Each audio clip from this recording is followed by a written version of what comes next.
Avec le soutien de UN Nutrition, le SCONAP à travers le PMMIN a engagé des parties prenantes de la nutrition travaillant dans tout le pays pour cartographier les actions de nutrition sélectionnées et les parties prenantes impliquées dans le financement et ou la mise en œuvre de ces actions. Ainsi, l'acquisition régulière d'informations exactes relatives à la nutrition est essentielle pour les décideurs politiques car elle permet de mieux définir les priorités, de planifier, de suivre et d'évaluer la mise en œuvre de leurs politiques.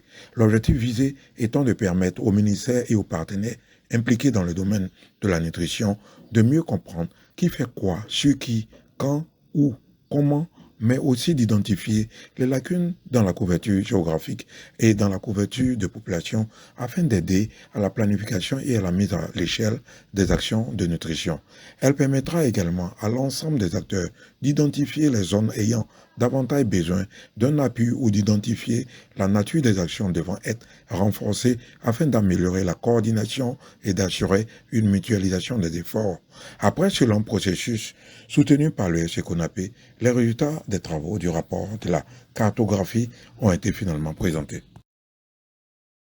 Monsieur le représentant du directeur de cabinet du ministère de la Santé, de l'Hygiène publique, de la couverture maladie. C'est avec un réel plaisir que je prends la parole ce matin pour dire merci à vous tous et toutes qui avez répondu à notre invitation pour cette importante activité.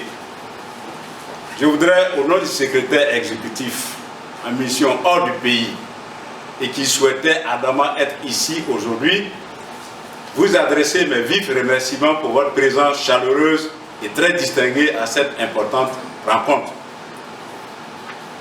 À l'entame de mes propos, permettez-moi de rendre mes hommages à Madame le point focal Son, qui se bat depuis des années pour le renforcement des interventions de la nutrition en Côte d'Ivoire. Aujourd'hui, le niveau atteint par les actions de nutrition dans notre pays est en partie le fruit de ses efforts.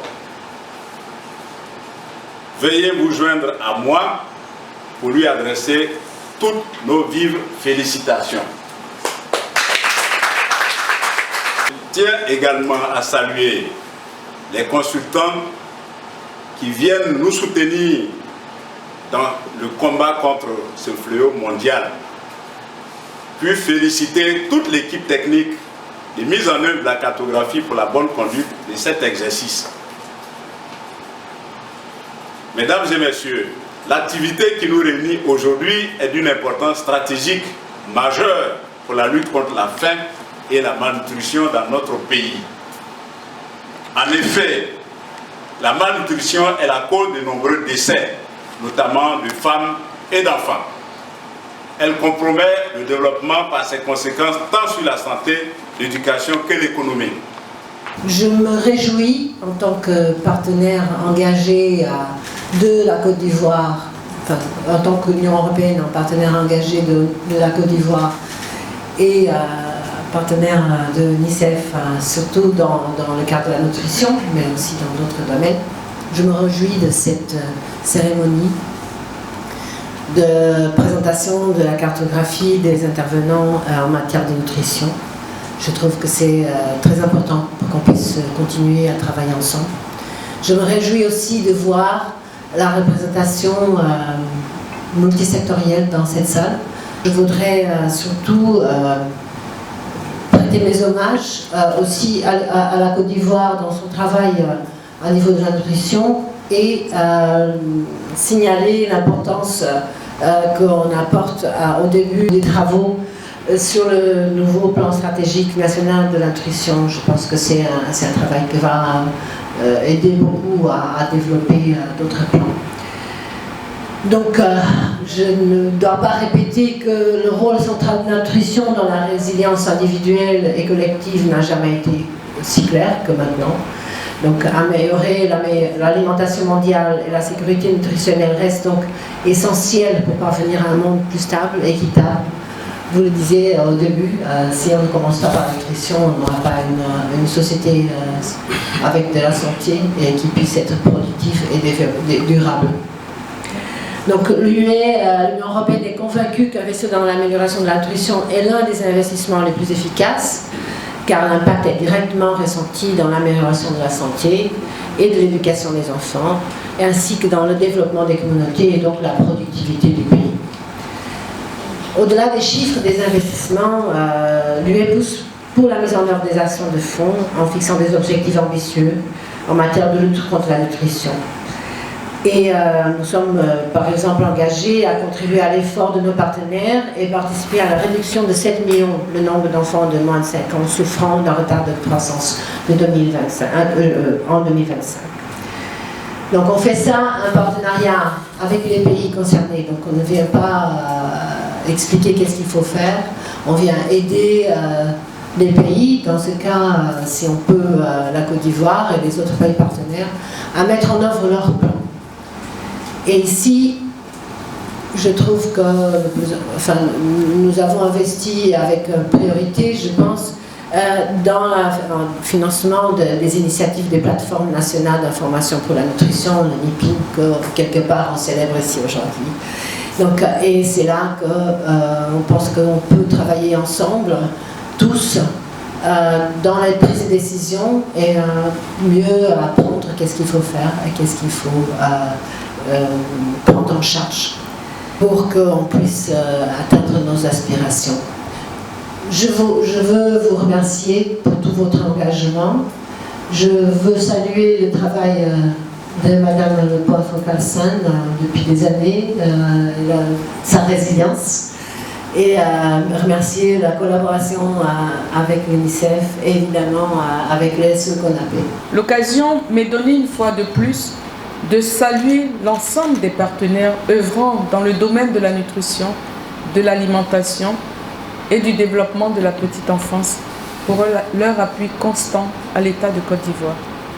Mes salutations particulières à l'Union européenne, ici représentée par la chargée de programme, pour leur important soutien à la mise en place des plateformes nationales d'information multisectorielle en nutrition, notamment en Côte d'Ivoire et dans la sous-région, qui dénote de toute l'importance de ce projet afin de doter les pays de capacités de gestion, d'analyse, de production d'évidence pour la prise de décision éclairée. Pour rappel, la Côte d'Ivoire a reçu le Rassemblement mondial des plateformes d'information en Côte d'Ivoire en 2021. Je voudrais saluer tous les partenaires qui travaillent dans ce domaine et sans citer pour éviter d'en omettre. Je voudrais également traduire nos sincères remerciements à l'UNICEF, chef de file des partenaires, pour leur soutien multiforme et constant, notamment dans le processus national de mise en place de la plateforme nationale multisectorielle d'information en nutrition. Je voudrais associer à ces remerciements les représentants des différents départements ministériels qui ont fait sienne la lutte contre la malnutrition. Je salue le secrétariat exécutif ici représenté et son équipe, notamment l'équipe de la PNIM. Distingués participants, mesdames et messieurs, la problématique de la malnutrition, toute forme confondue, est une préoccupation mondiale, surtout continentale africaine. Ce fléau touche indifféremment tous les pays du monde par sa triple manifestation: sous-nutrition, surnutrition et faim cachée. À ce jour, aucun pays n'est épargné par la malnutrition. Sur la base de la situation actuelle, il est peu probable que la plupart des États africains atteignent les cibles de la déclaration de Malabo d'ici 2025 et également celle de l'Assemblée mondiale de la santé. Malgré certains progrès, les différents rapports dans le monde montrent que les niveaux de sécurité alimentaire de nutrition pour l'Afrique, notamment l'Afrique de l'Ouest et du Centre, restent inquiétants et la situation des groupes les plus vulnérables risque de se détériorer davantage. Les causes, je ne vous apprends rien comme vous le savez, elles sont profondes, elles sont complexes. L'Afrique continue de subir les effets négatifs du changement climatique, de l'environnement, des crises économiques et sociopolitiques, de l'explosion démographique, des épidémies, pandémies, dont celle de la Covid-19, la crise russo-ukrainienne, la crise alimentaire mondiale, pour ne citer que cela. Le président de la République de Côte d'Ivoire fait de la lutte contre la malnutrition une de ses priorités depuis 2013. Les avancées donc, institutionnelles, comme le cadre de coordination, le Conseil national pour la nutrition, l'alimentation et le développement de la petite enfance, placé sous sa autorité. Les avancées politiques avec tout le nouveau plan que nous avons mis en place et tout instrument politique dont le PS-Gouv qui travaille dans le cadre de tout ce qui est, j'allais dire, département ministériel impliqué dans la nutrition, juridique, vous le savez, comme le dernier test qui vient d'être pris et qui fait cas d'école, non seulement en Afrique, en Côte d'Ivoire, en Afrique, même dans le monde. Pour vous dire, la Côte d'Ivoire participera en juin au congrès mondial sur le code de commercialisation comme étant un modèle unique et qui doit être partagé au monde entier. Sur cette volonté politique à faire changer les choses. Je dirais encore avancée financière. La Côte d'Ivoire est le seul pays qui a pris un engagement financier dans la lutte contre la malnutrition, en accordant 15% de son budget et en prenant un prêt pour avancer sur cette question auprès des partenaires Banque mondiale, BID, BAD, pour dire à quel point cette question est importante pour le président de la République. Les avancées placent la Côte d'Ivoire sur l'échiquier international, continental, comme un pays modèle. C'est à ce titre que le président de la République a conduit le plaidoyer pour faire de la nutrition le thème de l'année 2022. Le caractère transversal de la problématique nous invite à conjuguer nos efforts pour mieux appréhender les solutions et réduire ce fléau rapidement et durablement. Ici présent est déclarée ouverte la cérémonie de présentation du rapport de la cartographie des interventions et des intervenants de la nutrition en Côte d'Ivoire. Je vous remercie. Les impressions sont extrêmement bonnes. L'UNICEF et les partenaires présents dans la salle, l'ensemble des acteurs présents dans la salle ont vraiment apprécié la qualité du travail qui a été réalisé pour pouvoir aboutir à une cartographie des interventions et des intervenants extrêmement détaillés en Côte d'Ivoire. C'est vraiment un outil qui est très précieux et qui va permettre à l'ensemble des acteurs de pouvoir mieux conjuguer les efforts pour relever ensemble le défi de la nutrition et du développement de la petite enfance en Côte d'Ivoire. Il y a beaucoup d'aspects pertinents qui peuvent être soulevés. Le premier aspect, et là on peut vraiment féliciter la Côte d'Ivoire, c'est d'avoir pu recenser 10 domaines d'action en nutrition. Donc vraiment faire ressortir la multisectorialité dans l'action pour la nutrition qui est très importante. Et on a aussi pu constater que 33 interventions, l'état des lieux de 33 interventions a pu être recensé dans le cadre de cette cartographie. Donc c'est vraiment un effort d'une grande ampleur et d'un niveau de détail qui va permettre vraiment de prendre des décisions jusqu'au niveau le village, voire même communautaire. Donc c'est vraiment un outil extrêmement utile pour l'ensemble des acteurs. Effectivement, je pense que la recommandation qui est largement ressortie de la part de l'UNICEF, mais aussi de l'ensemble des acteurs qui étaient dans la salle, c'est vraiment de s'assurer de la diffusion des résultats de cette cartographie. C'est la première étape. Il est extrêmement important, étant donné la qualité de l'outil, qu'il soit mis à la disposition de tous pour qu'on puisse utiliser cet outil. La deuxième recommandation qui a été faite, étant donné que nous avons apprécié la pertinence de l'exercice, c'était qu'il puisse être mis à jour régulièrement pour pouvoir continuer à nous guider dans l'action sur le chemin vers une bonne nutrition en Côte d'Ivoire.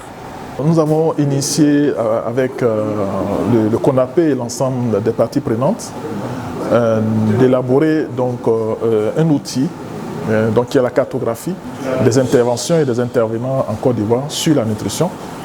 Et c'est un outil qui répertorie l'ensemble des intervenants et également répertorie donc les champs d'intervention et les activités et interventions menées dans chaque zone.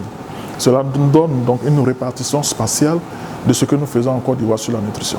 Le ministère de la Santé, c'est un outil important qui nous permet d'avoir donc une idée très claire de ceux qui donc interviennent, qui ont des actions donc directes sur les indicateurs de nutrition, mais également l'ensemble des acteurs qui ont des actions sensibles sur la nutrition. C'est avec l'ensemble de ces interventions que nous allons lutter durablement contre la malnutrition. Et c'est important d'avoir un tel outil qui nous donne donc une idée très claire de ce que nous faisons et avec qui nous faisons. Voilà en quoi le ministère de la Santé donc, accorde une importance, qui apprécie aujourd'hui donc cet outil et qui félicite l'ensemble des acteurs qui y ont travaillé. Il faut noter que l'outil est logé sur la plateforme DH2. Il faut savoir que la DH2, c'est l'outil où donc, le ministère de la Santé collecte l'ensemble de ces indicateurs de santé. Et cela nous permet de faire le lien avec donc, nos actions, nos résultats et voir si nous allons dans le bon sens. Voilà. C'est un outil capital parce qu'en toute chose, il faut savoir ce que nous faisons, où nous faisons et est-ce que ce que nous faisons peut avoir un impact. Et donc c'est un premier niveau d'information que nous avons et cela va nous permettre aujourd'hui de rassembler l'ensemble des acteurs sur des interventions clés. Vous avez la lutte contre la malnutrition aiguë, vous avez la lutte contre la malnutrition chronique, vous avez le développement de la petite enfance, vous avez également des interventions de la mère pour la mère et l'enfant. Cela nous permet de savoir avec qui nous travaillons. Et cela va aider à coordonner l'ensemble de ces interventions. C'est important d'amener l'ensemble intervenant pour pouvoir converger ensemble sur des résultats que nous attendons. Donc cette action de convergence, pour nous, est très importante et donc l'outil aujourd'hui nous permet d'avoir des acteurs et de savoir comment nous allons travailler et de pouvoir créer la convergence. Là, l'activité que nous venons de mener ce matin, c'est la présentation des résultats de la cartographie des intervenants et des interventions en nutrition. En tant que structure de coordination des activités de nutrition, c'est le CONAPE, le SE CONAPE, à travers son projet, la PNMIN, qui a conduit ces activités-là, avec bien sûr la participation de l'ensemble des ministères, de l'ensemble des parties prenantes. Voilà, à cet effet, il y a eu un comité technique qui a été mis en place, qui était composé des différents ministères, membres de la plateforme, du comité technique de la plateforme. Et je pense qu'il y a eu plusieurs étapes. Il y a eu plusieurs étapes pour en arriver là, pour en arriver au résultat que nous avons aujourd'hui. Il y a eu d'abord le renforcement des capacités même qui a été fait. Nous avons bénéficié de l'appui de l'UN Nutrition qui a accompagné l'équipe. Et il y a eu des consultants qui ont été mis à disposition. Et cela a conduit à la formation de l'équipe technique au niveau national. Ensuite, il y a eu des enquêteurs. Puisque nous parlons de cartographie, il fallait aller sur le terrain, il fallait aller collecter des données, collecter des informations sur le terrain. Et donc, il y a eu la formation de ces enquêteurs-là qui devaient mener cette collecte-là sur le terrain. Et après, il y a eu l'équipe technique au niveau d'Abidjan qui devait consolider toutes ces données et faire les analyses derrière en s'appuyant sur le logiciel utilisé par le ministère de la Santé, le DHS2. Et c'est au bout de tout cet exercice-là que nous sommes arrivés au résultat que nous avons présenté ce matin, qui est la cartographie des interventions et des intervenants en nutrition et développement de la petite enfance. Le constat est que dans certaines zones, nous avons beaucoup d'interventions et dans d'autres zones, nous en avons moins. Nous, en tant que structure de coordination des activités de nutrition, nous avons besoin de mettre ces interventions-là en lien avec les besoins nutritionnels de la région. Parce que la finalité, c'est quoi? C'est de relever les indicateurs de nutrition. La finalité, c'est quoi? C'est d'améliorer la nutrition. Donc, comment nous allons intervenir dans les zones à forte prévalence pour pouvoir réduire la malnutrition? C'est un peu cet exercice-là que nous voulons faire. Et là, les résultats nous ont montré que dans certaines zones où nous avons véritablement des problèmes de malnutrition, les interventions il n'y a pas de corrélation directe entre les interventions et les indicateurs de nutrition. Vous voyez, vous pouvez avoir les indicateurs qui sont bons déjà, alors que la zone a beaucoup d'interventions là-bas. Et dans certains endroits aussi, peut-être les indicateurs ne sont pas bons et la zone n'a pas assez d'interventions. Ou bien les indicateurs ne sont pas bons, alors que la zone a assez d'interventions. Nous, en tant que structure de coordination, ça nous interpelle. Comment mettre tout ça là en corrélation? Ça nous amène à pousser la réflexion, à réfléchir comment orienter nos interventions afin de pouvoir avoir les meilleurs résultats. Parce que c'est vrai, les interventions, on intervient, mais au bout, il y a des résultats qu'on veut avoir. Il faut que nos interventions aient des impacts. Mais si on intervient qu'à la fin, on n'a pas de résultats, nos activités ne sont pas à leur meilleur, si je peux m'exprimer ainsi. Donc c'est pour ça, en fait, que nous sommes allés vers cet exercice. On veut voir au niveau national comment nos activités sont réparties au niveau national. Quelle est la zone qui bénéficie plus et la zone qui bénéficie moins. Et ça nous amène à réorienter dans notre planification, à voir là où il faut intervenir le plus pour, comme on le dit, atteindre notre objectif qui est d'éliminer la faim et la malnutrition. Le rapport a été présenté aujourd'hui. C'est une première étape. Dans le CONAPE, nous avons une autre instance qui est le comité technique. Et au-dessus du comité technique, nous avons le comité décisionnel. Et donc ce rapport-là sera partagé au plus haut niveau. Le comité décisionnel même regroupe l'ensemble des ministres parce que nous pensons que ce rapport-là doit arriver au plus haut niveau afin que les interventions qui seront planifiées dans les différents ministères tiennent compte de cette répartition-là de nos interventions sur le terrain. Et je pense que c'est ça la prochaine étape. Il faut que le rapport soit validé au plus haut niveau par nos autorités.